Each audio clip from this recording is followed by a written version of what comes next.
Mañanas en Libertad, con Luis del Pino.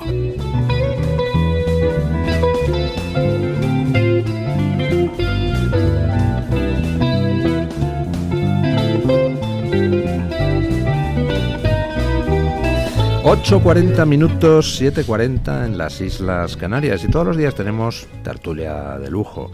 Vamos, tenemos un plantel de tertulianos excepcional... ...como por ejemplo don Mario Noya, recién aterrizado desde Israel...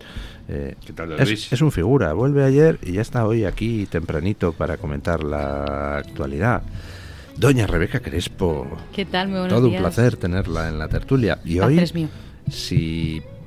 normalmente nuestra tertulia es de lujo, pues hoy ya es la leche, porque tenemos a don Santiago Abascal aquí en la mesa de tertulia, pues para hablar de una situación política, tanto interna como externa, que está cada vez más, ¿cómo diría yo?, intensa, ¿no?, intensita, está peculiar.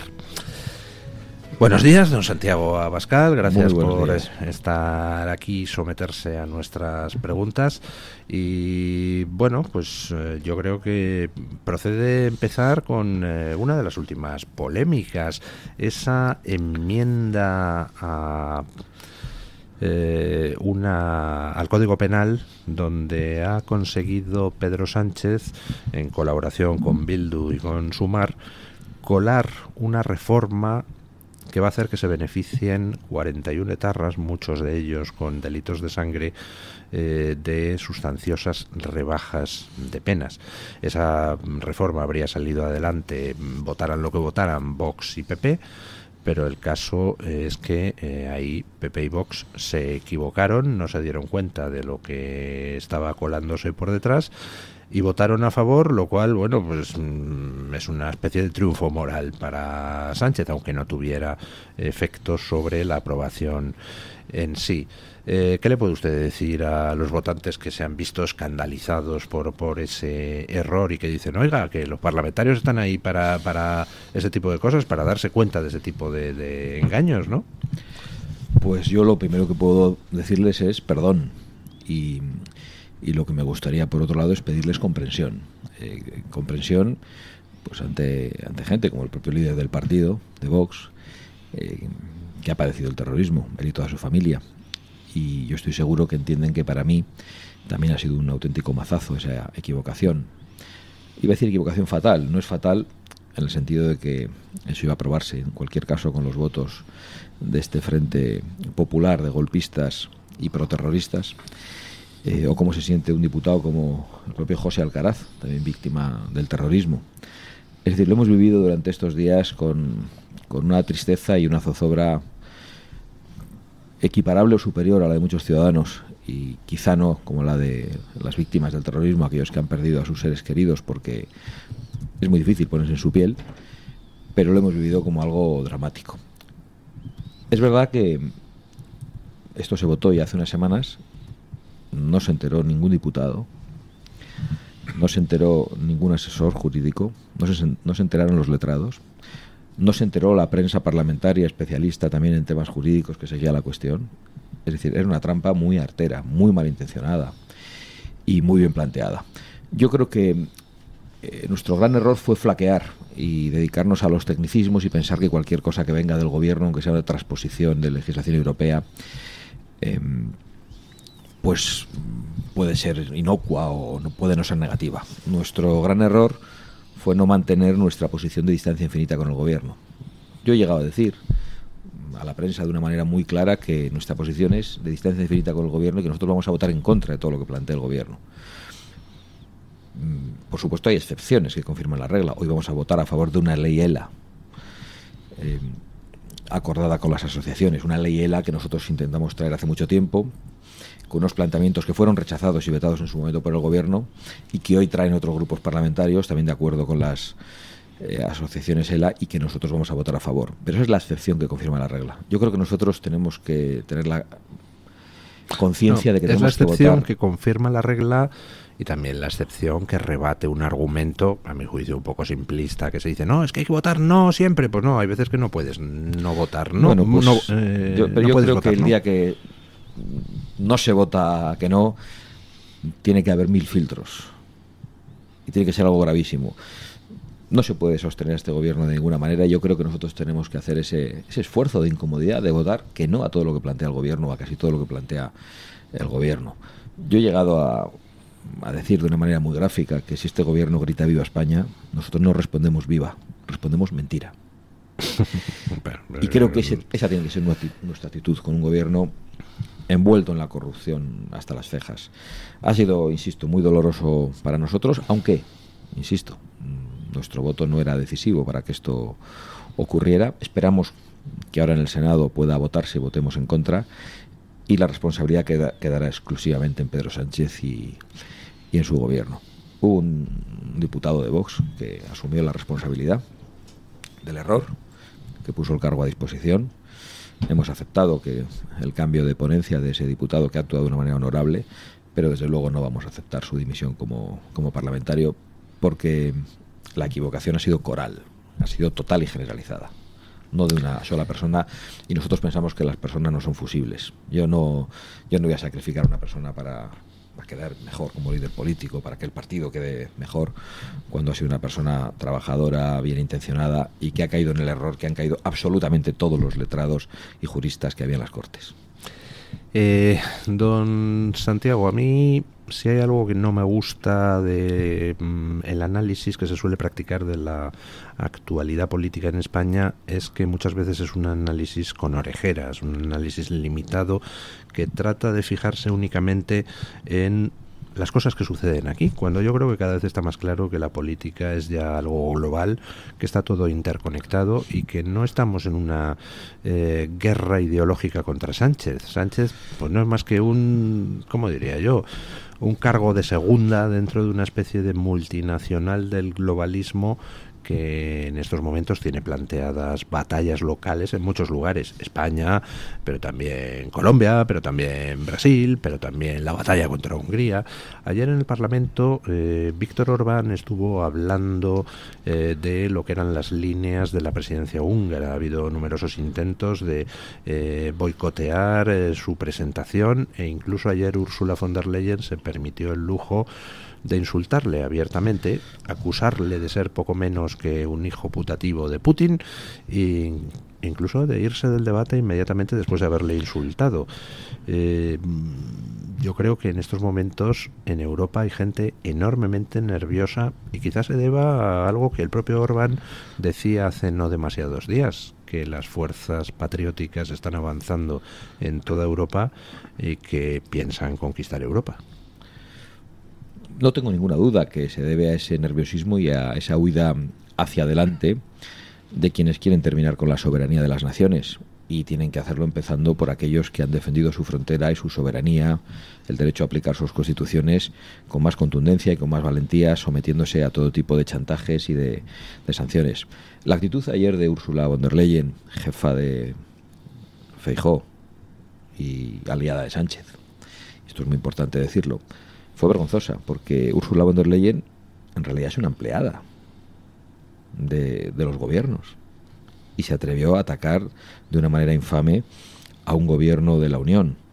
Se han pensado que la Comisión es un gobierno, y en realidad son empleados de los gobiernos nacionales, y por lo tanto fue bochornoso. Yo creo que responde a las convicciones de muchos patriotas en toda Europa, de un líder también como Víctor Orbán, que ha presidido la Unión Europea durante este semestre, y que además hace cosas que no hace ningún otro líder político en Europa, como someterse a una rueda de prensa de 2 horas y media contestando a todo tipo de preguntas de amigos y sobre todo de enemigos, y a todo tipo de insidias y descalificaciones durante 2 horas y media sin ningún tipo de limitación. Eso no lo hace Ursula von der Leyen, ni lo hace Pedro Sánchez, ni lo hace Feijóo, ni lo hacen aquellos que gobiernan la Unión Europea, populares y socialistas, y que luego aquí hacen como que se pelean. Ninguno es capaz de someterse a la crítica pública de esa manera, y yo creo que eso es algo que les pone nerviosos. No solo que defienda sus convicciones, sino que sea mucho más capaz que ellos de comparecer ante la prensa y de defender sus posiciones. Vamos a ver. Pero sí. Yo creo que la pregunta inicial estaba muy bien traída, porque venía a plantear lo que a nosotros nos ha preocupado desde hace mucho tiempo, frente al globalismo organizado, que evidentemente Sánchez es solo un peón de otros gobiernos y de otros intereses, además del interés personal por permanecer en el poder a toda costa. No había una organización, no había una conciencia de que había que luchar frente a ello. Parece que el que consideraba que defendía el patriotismo pues no podía tener aliados internacionales. Hoy hay alianzas entre los patriotas de todo el mundo sobre unas pocas bases comunes, pero alianzas que les permiten oponerse a esas amenazas, al globalismo y al socialismo internacional. El Foro de Madrid que Vox ha impulsado a través de la Fundación Disenso y que tiene tanta fuerza en Iberoamérica es un buen ejemplo de ello, pero también las alianzas que estamos construyendo en Europa, en el grupo de Patriots, o las relaciones que tenemos con otros partidos políticos del grupo de conservadores y reformistas, como nuestros aliados polacos y italianos de Fratelli d'Italia. Vamos a ver, ayer hubo un debate pues que en algunos momentos fue bastante tenso sobre el tema de inmigración en el Congreso. Tuvo usted ahí un enfrentamiento dialéctico con Pedro Sánchez, particularmente sañudo, donde Pedro Sánchez pues lanzó una pregunta retórica: ¿por qué odia usted a los inmigrantes? Y usted, pues creo que le respondió con gracia. Luego, de una manera más extensa, usted le preguntó que cuántos jefes del IBEX se ha hablado para colocar a su señora, ¿no? ¿La relación personal con Sánchez es tan mala como parece desde la tribuna? Yo no soy un impostor. Yo no tengo nada que hablar con Sánchez y no hablo nada con Sánchez. ¿Tampoco él ha hecho ningún intento por acercarse a Vox nunca? Bueno, él ha intentado utilizar a Vox durante la epidemia, con llamadas a todos los grupos. Yo tuve 2 conversaciones con él en aquel momento, telefónicas, estábamos confinados, lo he contado en alguna ocasión. Él me contó algunas mentiras, que además se supo muy pronto que eran mentiras, y además hizo unas declaraciones diciendo que él hablaba con todos, desde Vox hasta Bildu. Y dije, bueno, pues va a ser con todos menos con Vox. Nosotros no vamos a ser la coartada para que en mitad de la epidemia, para justificar los encierros y para justificar sus tropelías, que diga que él es muy plural y que habla con todos y que nos meta en el saco de Bildu. Así que inmediatamente, la siguiente vez que llamó la secretaria del presidente del gobierno a nuestra sede, le dijimos que toda la interlocución con el presidente del gobierno a partir de ahora sería en la tribuna del Congreso. Y así es, no hay otra interlocución y no habrá otra interlocución con Pedro Sánchez, como fue en el día de ayer. Por eso es sorprendente, ¿no?, que algunos hablen de la pinza del Partido Socialista y Vox. Es increíble, ¿no?, porque son ellos los que se reparten los jueces, PP y PSOE, son ellos los que se reparten las comisiones parlamentarias, PP y PSOE, son ellos los que gobiernan en Bruselas, PP y PSOE, son ellos los que reparten los MENAs por toda España, PP y PSOE, son ellos los que se ofrecen pactos permanentemente. Lo hizo ayer otra vez el señor Feijóo en este contexto, y yo creo que es gravísimo, con un gobierno envuelto en la corrupción familiar, en la corrupción de partido y en la corrupción política que representa la ley de amnistía, que representa este premio a los terroristas organizado de manera tan ladina y tan artera por Pedro Sánchez. Y la demostración de que este es un gobierno que utiliza todos los resortes del poder de una manera brutal, pues es, por ejemplo, el hecho de que el presidente del gobierno habla sin límite, provocando indefensión en los diputados. Él ayer habló todo lo que quiso. De hecho, contó una barbaridad de mentiras sobre Vox y sobre mí personalmente, de unos niveles que jamás se habían producido. El ataque de ayer de Pedro Sánchez fue brutal. Claro, el problema es que yo tengo 5 minutos para defender a los españoles de ese discurso que promueve la inmigración masiva, de esas consecuencias políticas que traen ruina y saqueo a los españoles, y a la vez tiene uno que defenderse de las acusaciones y de las mentiras sin límite que propagó ayer Pedro Sánchez en la tribuna del Congreso. Y es muy difícil afrontar eso. Pero nosotros vamos a contestar punto por punto a todas y cada una de esas mentiras. Ayer dijo que habíamos cometido delitos penados con 4 años de prisión y que nos habíamos financiado ilegalmente con un banco extranjero. No nos hemos financiado ilegalmente con ningún banco extranjero. Nos hemos financiado legalmente, hemos cumplido con la ley de partidos. Es más, no tenemos ninguna denuncia por corrupción en los tribunales admitida y ningún juicio por corrupción. Pedro Sánchez sí, tanto su mujer como su hermano están siendo investigados por corrupción y muchos miembros de su partido, su mano derecha. Pedro Sánchez propagó ayer también que yo tenía la presidencia vitalicia de la fundación, absolutamente mentira, fundación de la que no cobro ni un céntimo, ni ningún patrono de la fundación puede cobrarlo. También propagó que habíamos repartido bonus por valor de 650.000 euros entre los dirigentes de Vox, otra mentira sin ningún tipo de justificación, pero las propaga en la tribuna. Pero resulta muy interesante ese cambio, porque la estrategia hasta ahora con Vox por parte del Partido Socialista era más bien el silenciamiento.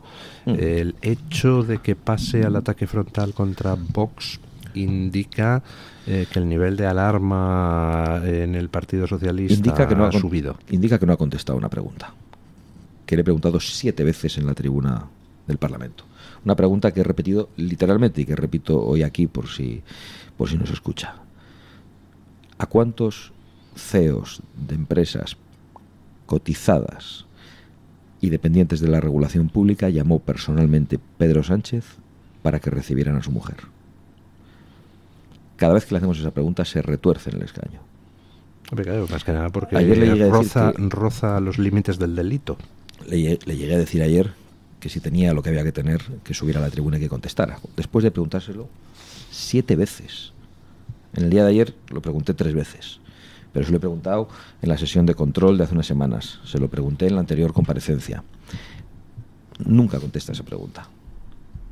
Me sorprende también el nivel de la prensa en España, porque cuando un político le hace una pregunta tan clara y tan insistente al presidente del gobierno, me sorprende que eso no despierte la curiosidad o las alarmas en la prensa, como para que no se lo pregunten también directamente en las ruedas de prensa que da.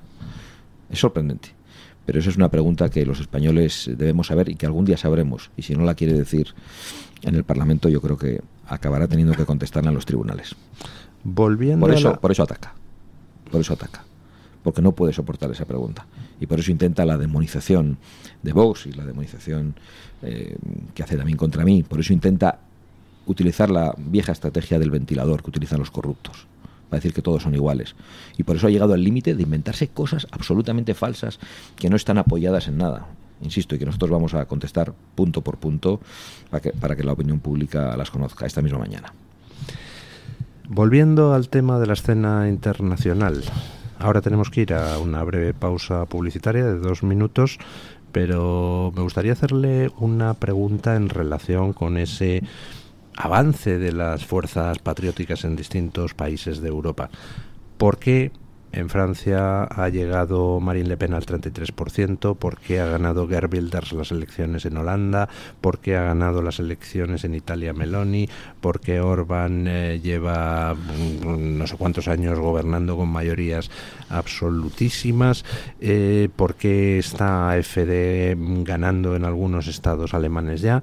Y sin embargo Vox aquí sigue en el 12%. No baja de ahí porque tiene un suelo muy rocoso, pero no sube. ¿Le doy 2 minutos para pensarlo? No, sí, podría contestar. Es que parece que me da 2 minutos y que no lo tengo claro. Vale. Sí.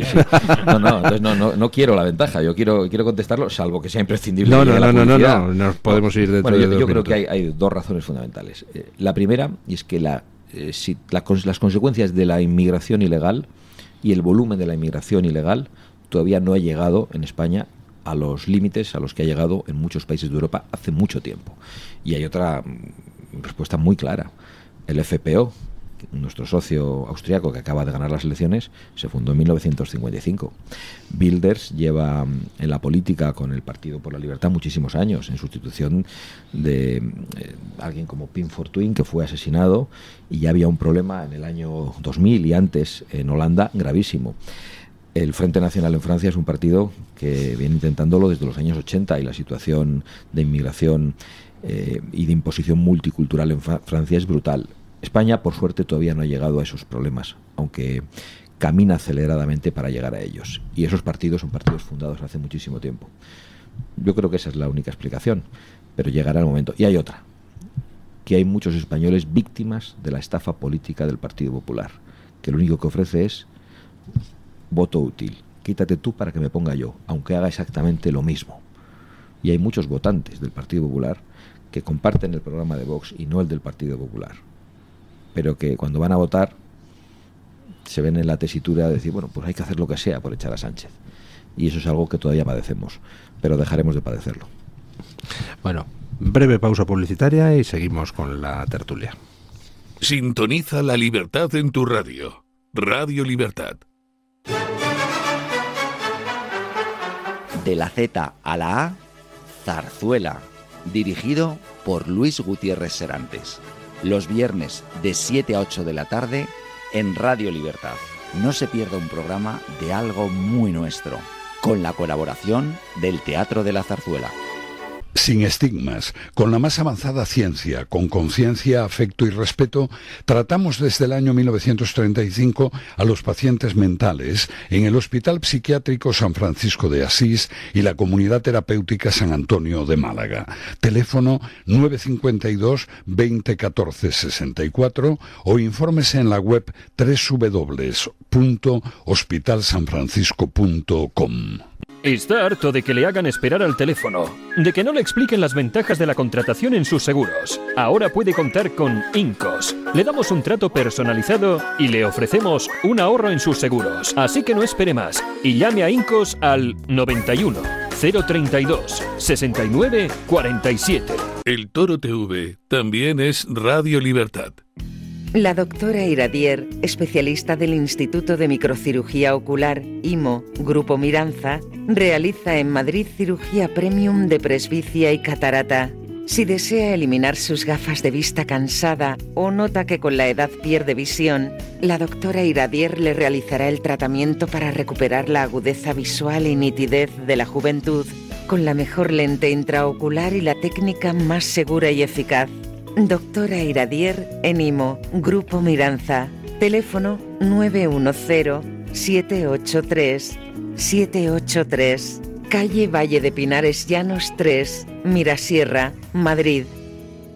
Sabores Sierra de Madrid nace del cariño hacia la tradición y la elaboración artesanal del embutido, una empresa familiar situada en la Sierra de Madrid. Todos nuestros embutidos están elaborados con las piezas nobles, principalmente pierna y paleta, utilizando los mejores aderezos y tiempo de secado para obtener un sabor único como el de antaño, en su mayoría 100% natural.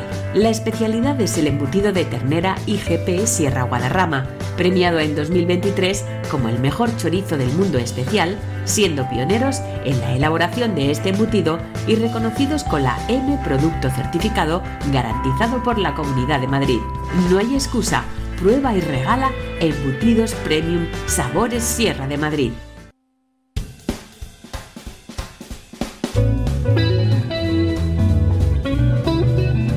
Mañanas en Libertad, con Luis del Pino. Bueno, la política se juega en las tribunas, aquí en el Parlamento, se juega en el Parlamento también en la tribuna del Parlamento Europeo.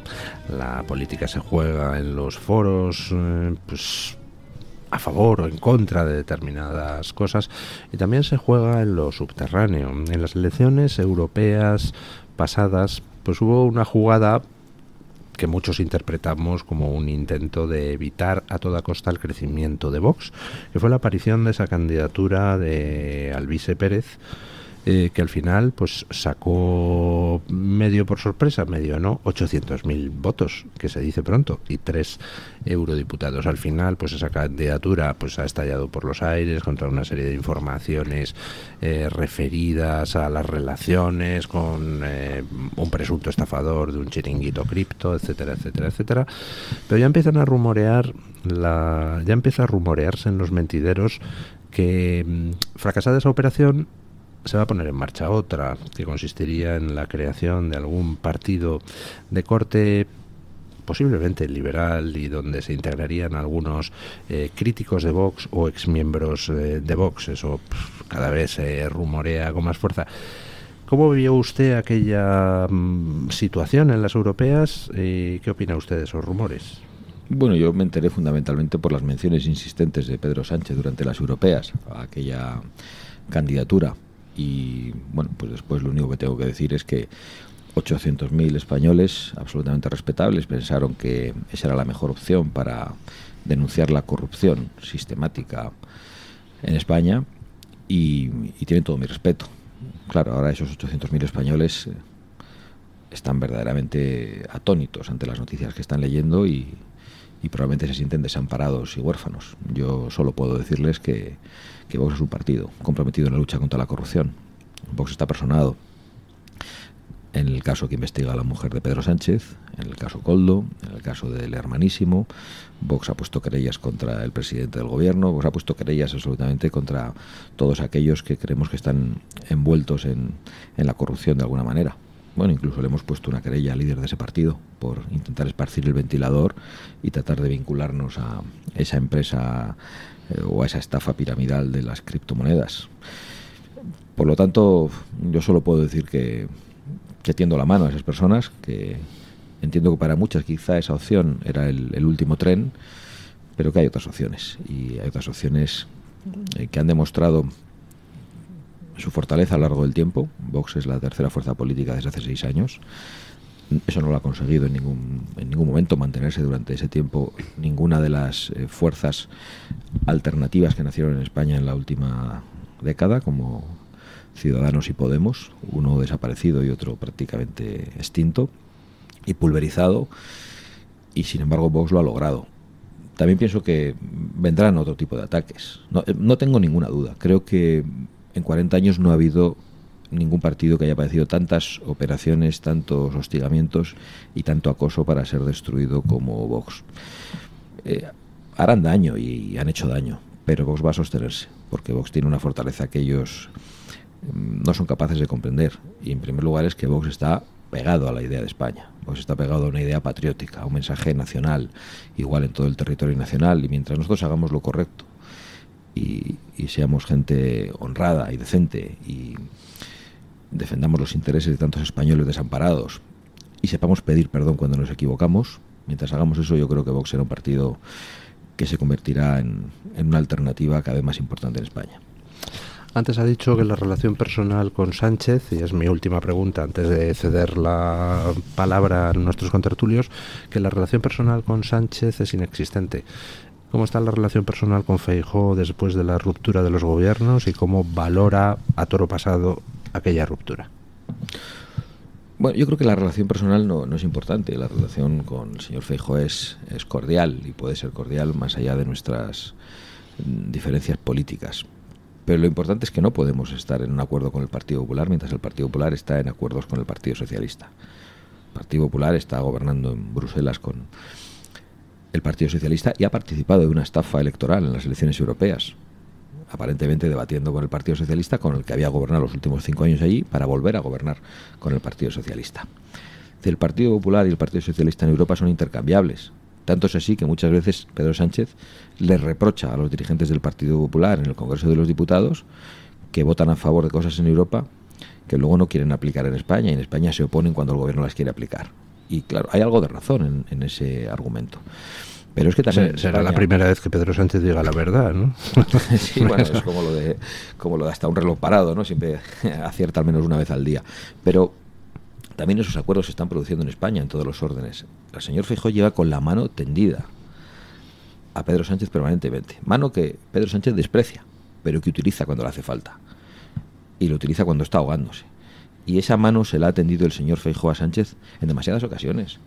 Cuando ha renovado el Consejo General del Poder Judicial, se la ha tendido el Partido Popular también cuando ha facilitado la renovación en el Tribunal Constitucional, que ha significado que Conde Pumpido esté al frente del Constitucional, que cambie la mayoría del Constitucional, y ha significado, por ejemplo, que sean exonerados todos los corruptos socialistas de Andalucía por culpa de las decisiones del Partido Popular. Es que se reparten la Radio y Televisión Española, se reparten las comisiones parlamentarias, y luego a los españoles les reparten ruina e inseguridad porque se ponen de acuerdo, no para combatir la inmigración ilegal, sino para que haya más fondos y para que esté repartido entre las autonomías.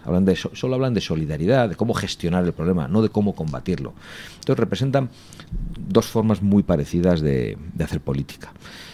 Y la relación pues es correcta, es cordial, pero la relación política es verdaderamente difícil. ¿Cómo valoro la decisión de Vox en las regiones? No podía ser otra. Vox no tenía otro remedio que salir de esos gobiernos, porque Vox no podía ser cómplice de la distribución de la inseguridad. Hoy yo creo que Vox y los dirigentes regionales de Vox que participaron de aquella salida de los gobiernos tiene un capital político que no ha tenido ninguna otra fuerza política en 40 años, que es la de un grupo político, un grupo de personas que son capaces de abandonar unos gobiernos al poco tiempo de haber entrado por una cuestión de principios. Será discutible para muchos si nosotros acertamos, si era correcto, si la cosa era más grave, menos grave, o si era suficientemente grave para salir. Pero lo cierto es que no hay precedentes, no hay ejemplos de gente que diga: dejamos los coches oficiales, dejamos los gobiernos, dejamos las responsabilidades y volvemos a la oposición, a los parlamentos, para seguir defendiendo nuestros principios y el programa electoral con el que nos presentamos a las elecciones. Y eso sin haber tumbado ningún gobierno. Don Mario. Don Santiago, bueno, primero tengo que comentarle algo relacionado con el Parlamento, a cuenta de la propuesta esta infame que va a salir adelante, ¿no? Y es que se ha dado por hecho que se puede pervertir la democracia y encima apuntarte un tacto porque eres el más vivo, ¿no? Cuando debería ser todo lo contrario. Os leo ejemplos. PSOE y Sumar cuelan en la ley de paridad una enmienda para quitar al Senado la capacidad de bloquear el techo de gasto.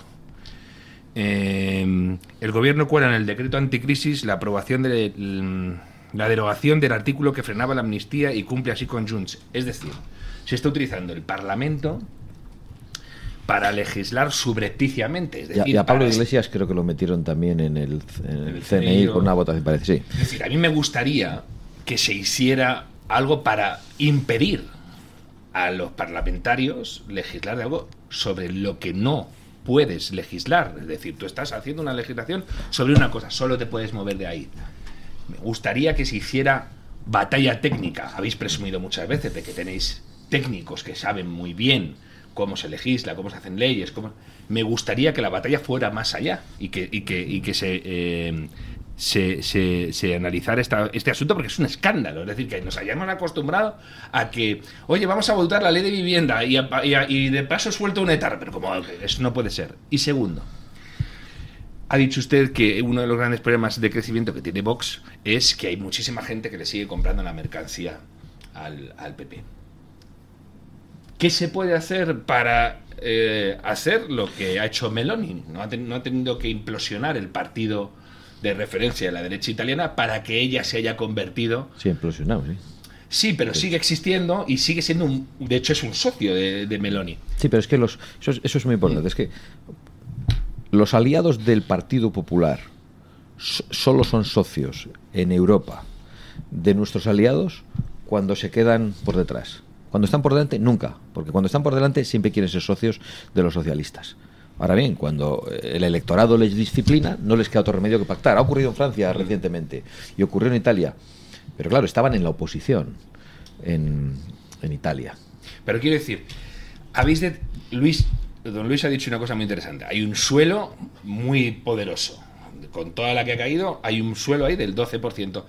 Pero a la vez tenéis perfectamente identificado que hay una desconfianza de gente que podría votaros o que incluso quiere que de alguna manera PP y Vox vayan juntos. ¿Qué se puede hacer para que la referencia sea Vox y no sea un tercer partido que vuelva a salir con exmiembros de Vox, el próximo oportunista que quiera hacer caja con la crisis nacional que vive España? ¿Tenéis identificada la manera de poder atacar de una vez ese flanco que os permitiría... Yo creo que en política no hay varitas mágicas. Sí hay momentos perfectos, pero no hay varitas mágicas. Y yo creo que la única receta es resistir y hacer lo que hacemos. Y ser conscientes nosotros y no ponernos nerviosos, porque un partido, desde que nace hasta que pueda llegar al poder, no crece sistemáticamente sin ningún tipo de bajada. Hay sobresaltos. Y nosotros creemos que a la política hay que llegar con la vista larga. Y por lo tanto, yo creo que lo único que hay que hacer es seguir haciendo lo mismo hasta que llegue el momento. Nada más. Y llegará el momento. En Italia, ¿qué había pasado? Lo que había pasado es que gobernaron todos juntos en una coalición en la que estuvieron todos los partidos, incluso la Lega en aquel momento, y tenía mucha fuerza. Gobernaron con la izquierda, todos juntos, en una coalición en la que la única que se quedó fuera de esa coalición fue Giorgia Meloni. Y eso fue decisivo para que los italianos dijeran, pues ¿quién es la alternativa? Pues Giorgia Meloni. No podía ser de otra manera. Aquí es más complejo, como es conocido. ¿Por qué? Porque hay una gran estafa política. Porque hay un principal partido de la oposición que simula hacer oposición mientras llega a acuerdos con el gobierno. Y que no es un gobierno cualquiera. Es un gobierno que creo que es el peor gobierno de Europa. Y el peor gobierno que ha habido en España en siglos. Lo ha dicho el PP. El PP ha dicho que era un gobierno fundado en la corrupción. Sí, pero el PP lo dice, pero no se lo cree. Porque no actúa en consecuencia. Si es un gobierno fundado en la corrupción, no llegas a un acuerdo sobre los jueces, que son los que van a juzgar la corrupción. No permites la renovación del Tribunal Constitucional para que indulten la corrupción. Pues claro, el PP dice mucho y no hace nada.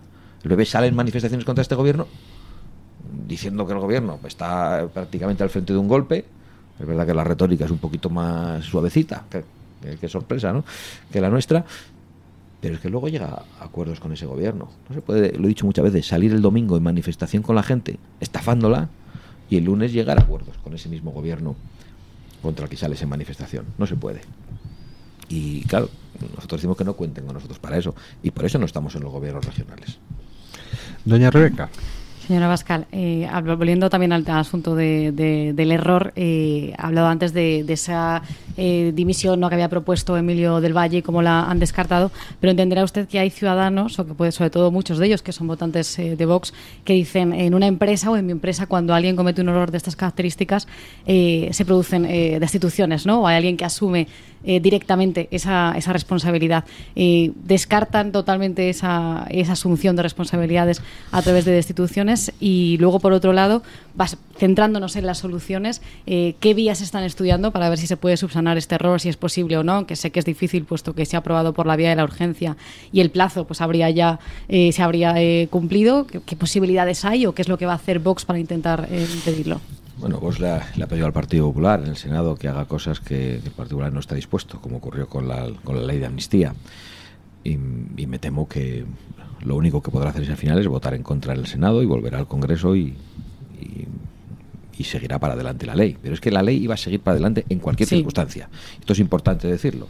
Con lo cual, el error, desde un punto de vista emocional, pues terrible. Desde un punto de vista práctico, el error no tenía consecuencias. Dicho lo cual, no voy a aceptar de ninguna manera la asunción de responsabilidades de esa persona. Bueno, ha asumido las responsabilidades, ha sido apartado de esa ponencia y ya está, porque nosotros no somos una empresa. Nosotros queremos representar a personas. Las personas cometen errores y creemos que las personas no son fusibles, intercambiables. Creemos que una persona, un diputado que ha cometido un error, que han cometido a la vez todos, no es un fusible que se pueda eliminar para mayor grandeza del líder. Yo no quiero una política fundada en esa manera de actuar. Yo no he montado una empresa para ganar dinero.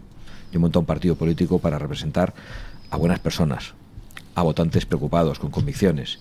Y quiero ser acompañado de buenas personas, de diputados con convicciones que cuando cometen un error lo asumen. Pero creo que cuando no ha habido intención, cuando ha sido un error fácil de cometer, cuando lo ha cometido absolutamente todo el mundo, no se puede utilizar una persona para convertirla en el chivo expiatorio.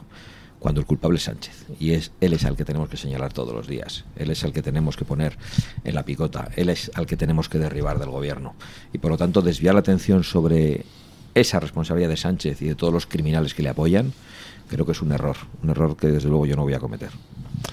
Bueno, le habíamos invitado a nuestra audiencia a plantearle preguntas a usted, aprovechando su venida, y aquí está doña Carmen Carbonell, que es el auténtico cerebro gris del programa. Perdón, don Luis, tengo que hacer, de hecho, además una madre queja. Madre mía, es que yo he sido censurado ayer en esta radio, porque le mandé mi último mensaje desde Israel, loando el trabajo de la subdirectora, y se metió tijera ahí, la propia subdirectora cortó ese mensaje. Eso es lo que creo que tienen era que hacer ustedes, don innecesario.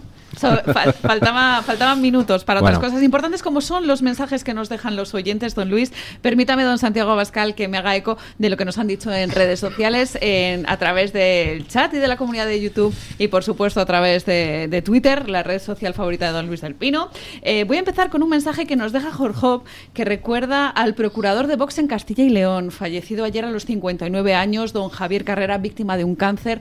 Desde aquí, por supuesto, para toda su familia le mandamos pues eso, un abrazo muy fuerte, ¿no?, por esa terrible pérdida que también ha tenido Vox. Hay muchas preguntas que se han lanzado en redes sociales que ya se han comentado aquí, don Luis. Es el caso, por ejemplo, del voto, ¿no?, de esa ley que iba a anticipar la libertad de Chapote y de otros terroristas. De hecho, esto es una pregunta que lanzaba Miguel Tornel Blázquez en YouTube. Españolicos también preguntaba por el caso de don Emilio del Valle, que lo acaban de abordar precisamente en esta mesa. Hay una crítica constructiva que nos manda Carmen Costa en Twitter. Dice: por favor, miren con lupa cualquier cosa que les llegue de este gobierno trilero y como mantra, votar siempre no. Pero fíjese usted, don Santiago, porque todo lo contrario dicen también en Twitter a través de un mensaje de Javier Cuervo, que pregunta: ¿por qué no se deja caer también a los gobiernos del PP en las comunidades donde insultan a Vox y se les da una buena lección, aunque sea votando con el corrupto y criminal PSOE? Claro, es que esto es una opción y otra opción. Ya ven que son cosas contrapuestas. Don Santiago, preguntan en particular por lo que ha ocurrido en Madrid con Rocío Monasterio. Nosotros desde aquí queremos darle la enhorabuena al que fue durante mucho tiempo compañero de esta casa, a Fuster. La verdad es que es un gran nombramiento por nuestra parte. Nos alegramos muchísimo y es algo que ponen encima de la mesa, ¿no?, qué ha ocurrido precisamente ahí en Madrid. Hay comentarios como por ejemplo este que nos la hace Laura in Spain a través de YouTube al respecto.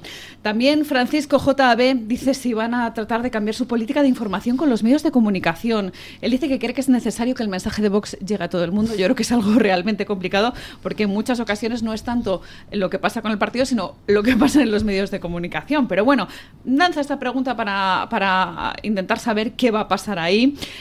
Chelo Ramos amplía su pregunta preguntando si sería posible echar a Sánchez, porque él no va a dimitir, don Santiago, así que esta es una pregunta que podríamos estar horas y horas, ¿no?, hablando de este tema. Francisco Márquez Osuna dice que haga usted mismo el discurso que dio Javier Milei en Argentina, que esa es una de las claves para ganar las elecciones en España. Quizás Argentina y España tengan problemas diferentes, pero bueno, sí que es una muy buena línea. Freda, por ejemplo, dice que no le va a preguntar nada a don Santiago Abascal, que le desea mucha suerte porque su suerte será la suya. Me gusta mucho este mensaje, haciendo hincapié en la identificación que tienen muchos seguidores de Vox con el propio partido, ¿no? E incluso con lo que le pasa a don Santiago Abascal, haciendo, ya ven ustedes, de su suerte la de los propios oyentes. María José García dice que si está recibiendo, atención, esto es un mensaje para los oyentes y seguidores del Toro Televisión, si está usted recibiendo presiones de don Julio Ariza y Josep María Francas para hacer una moción de censura contra Pedro Sánchez con Junts y el PP. Yo, hasta donde sé, lo que son las presiones de esta casa, pues no son tales, ¿no? Pero bueno, que es un mensaje cariñoso, sobre todo para todos los seguidores de Dando Caña, ¿no?, donde se pone encima de la mesa este asunto una y otra vez, esa posible moción de censura contra el presidente del gobierno, Pedro Sánchez. Abelina Martín Tomé dice: ¿no le parece que el ministro de Defensa debería ser un general de alto prestigio? Que no políticos, ya ven ustedes que aquí tocan de todo, desde Margarita Robles, pasando por una cuestión y otra. Y me quedo con algún otro comentario, como por ejemplo, si cambiaría usted el sistema electoral español. Este es un mensaje que nos manda Antonio Álvarez. Dice que en vez de elegir un partido, elegir a una persona, como pasa en Estados Unidos. Y un último comentario sobre Alzac 74. Dice: estando de acuerdo con la poca fiabilidad que tiene el PP como compañero de viaje, pero teniendo en cuenta la seguridad que tras las elecciones van a tener que llegar a acuerdos, ¿no cree usted que están quemando demasiados puentes con el Partido Popular, con ellos? Bueno, le he dejado aquí una retaíla de preguntas. Es imposible contestar a todas, pero bueno, empiezo por el final. No creo que estemos quemando los puentes, los está quemando el Partido Popular, que es el que está llegando a acuerdos con el Partido Socialista. Insisto, en Europa, en Madrid y en las regiones para repartir menas. Es el Partido Popular, no somos nosotros. Es evidente que debemos ponernos de acuerdo para presentar una alternativa a los españoles. Y nosotros lo hicimos cuando los españoles en distintas regiones nos dieron la mayoría. Y pactamos de una manera cabal, no actuamos como chantajistas, exclusivamente en función de nuestras fuerzas, y logramos avances en cosas importantes, en derogaciones de leyes de memoria histórica, en reducción de financiación para sindicatos, en avance de la libertad lingüística y donde el español y el derecho de los castellanohablantes estaba siendo perseguido. En cuanto hemos salido de los gobiernos, lo que ha hecho el Partido Popular ha sido echar hacia atrás, meter el freno de mano y echar hacia atrás todos esos avances. ¿Por qué? Porque el Partido Popular quiso llegar a un acuerdo para repartir menas, para repartir inseguridad, sin consultar a los vecinos, sin consultar en los barrios. Y nosotros no podíamos ser cómplices de eso. Por lo tanto, los puentes los está rompiendo el Partido Popular al acercarse al Partido Socialista. Y también, lo he dicho durante esta entrevista varias veces, con el que pacta finalmente todo lo importante en Madrid, todo lo que tiene que ver con las instituciones judiciales y con los órganos de control. Bueno, quiero hacer, porque era lo primero que habéis dicho, un recuerdo y un pequeño y modesto homenaje a Javier Carrera, que falleció ayer y que hasta el último momento estuvo yendo a las sesiones del Parlamento después de padecer una enfermedad durísima que le tenía físicamente en situación muy complicada, y estuvo dando un ejemplo extraordinario a todos los diputados. Y yo quiero recordarle, quiero decir a todos los compañeros que tengamos como ejemplo esa capacidad de entrega, y quiero mandar un abrazo a su familia. En cuanto al error del voto, yo creo que he hablado ya suficiente. Respecto a esa idea de votar siempre que no, que puede parecer absurda, creo que está sentada en el sentido común. Es decir, preventivamente no a todo lo que diga este gobierno. Y yo creo que lo que ha ocurrido nos tiene que hacer reflexionar. No es la primera vez que ocurre. En una ocasión, en la anterior legislatura, digo, la verdad que nos ocurre a nosotros, a otros les ocurre todos los días. En la anterior legislatura nos abstuvimos en una votación pensando que esa abstención no tenía consecuencias, y nuestra abstención fue decisiva, sin saberlo nosotros, y se aprobaron los fondos europeos. Y fue un auxilio al gobierno totalmente involuntario por nuestra parte. También pedimos perdón por aquello en aquel momento. Y por lo tanto, creo que votar que no preventivamente a este gobierno siempre es la política adecuada. En cuanto a los cambios en Madrid, yo creo que son cambios normales. Hemos cambiado desde que llegó el nuevo secretario general aproximadamente 30 estructuras provinciales, y en Madrid lo que se hace es pues que Rocío va a seguir centrándose en el trabajo en la Asamblea, y José Antonio Fuster, que es nuestro portavoz nacional, va a dar un nuevo impulso a la organización territorial en Madrid. Ahora bien, no tengo ninguna duda de que, como cualquier cambio en Vox, no en los demás partidos, se convertirá en una cuestión de debate político, llenará portadas y lo intentarán convertir en la división de las divisiones. Absoluta normalidad con este cambio. Vox toma sus decisiones y va a seguir tomándolas para que el partido vaya cada vez mejor. Y en cuanto a la política de información con los medios, que tenemos que cambiarla, bueno, pues es una pregunta creo que bien intencionada, como la de si no se puede echar a Sánchez, pero claro, los medios no dicen lo que nosotros les mandamos. Nosotros no enviamos a los medios la información y los medios comunican lo que nosotros decimos. Entonces yo creo que hay una visión un poco cándida y bien intencionada por parte de esta persona, y yo creo que la situación es mucho más difícil. Vox ha sufrido un silenciamiento brutal por la inmensa mayoría de los medios de comunicación, una demonización de nuestros planteamientos y una manipulación de nuestro mensaje. Los principales periódicos nacionales no han introducido en las crónicas parlamentarias los mensajes y las declaraciones del tercer partido de España, mientras introducían los del cuarto, el quinto, el sexto. En las crónicas de las televisiones, en muchas ocasiones, cuando se da la información política, se da la del Partido Socialista, la del Partido Popular, se saltan a Vox y pasan a los demás partidos.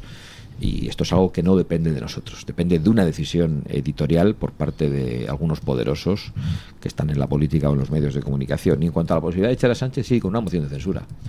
Pero claro, ¿cómo se logra esa moción de censura? Si yo he presentado 2, y por cierto, no conté con el apoyo del Partido Popular, que votó en contra de una y se abstuvo en la otra. Si el señor Feijóo decide presentar una moción de censura, yo ya lo he dicho en muchas ocasiones, para convocar elecciones inmediatamente, no tenemos ninguna duda que es lo que tenemos que votar. No tenemos ninguna duda. Ahora bien, si eso significa que en vez del cupo al separatismo catalán se le va a dar el cuponazo y está sostenido en un acuerdo con Junts, pues tendrán que decírnoslo, porque nosotros no vamos a avalar un pacto con Junts que suponga un nuevo perjuicio a los españoles. Ahora bien, si tenemos que coincidir con otras fuerzas políticas de las que no solo estamos lejos, sino que pensamos que deben ser ilegales en España.